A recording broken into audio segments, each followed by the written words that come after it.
ব্যাংককে যেই শপিং মলে হচ্ছে শপিং করার জন্য আসছি, এখানে রীতিমতো মানে যেই বাস্কেটের জ্যাম লেগে গিয়েছে। ক্যান ইউ ইমাজিন যে কী পরিমাণ কাস্টমার এখানে আসে শপিং করার জন্য। দেখেন রীতিমতো জ্যাম লেগে গিয়েছে, কে কোন দিক দিয়ে যাবে এটা বুঝতেছে না, রীতিমতো জ্যাম লেগে গেছে। আর এখানে কাউন্টার অন্তত কয়েকশো, তারপরে ওরা হিমশিম খেয়ে যায়। তো এদের মার্কেটিং স্ট্র্যাটেজি, সেলস স্ট্র্যাটেজি সম্পর্কে আরেকটু ইনডেপথ নলেজ নেওয়ার জন্য অনেকক্ষণ থেকে ঘুরতেছি এখানে। তো ভালো লাগলো, এদের অনেক ধরনের স্ট্র্যাটেজি মোটামুটি দেখলাম, দ্যাট ওয়াজ নাইস। যে এরা প্রথমে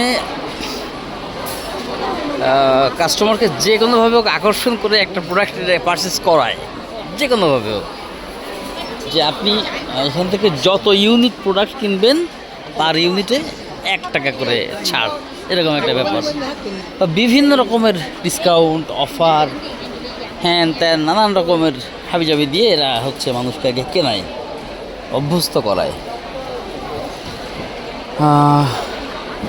এই দেশে একটা জিনিস দেখলাম, ম্যাক্সিমাম মানুষ ঠান্ডায় আক্রান্ত, আর তারা হচ্ছে যে নাসাল এই ধরনের ইনহেলারগুলো গ্রহণ করে। তো বিভিন্ন কোম্পানির নাসাল ইনহেলারগুলো এখানে খুব ভালো চলে।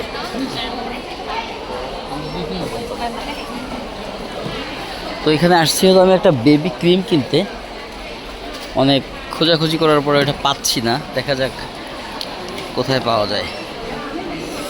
So thank you so much for watching this video from Bangkok, Thailand.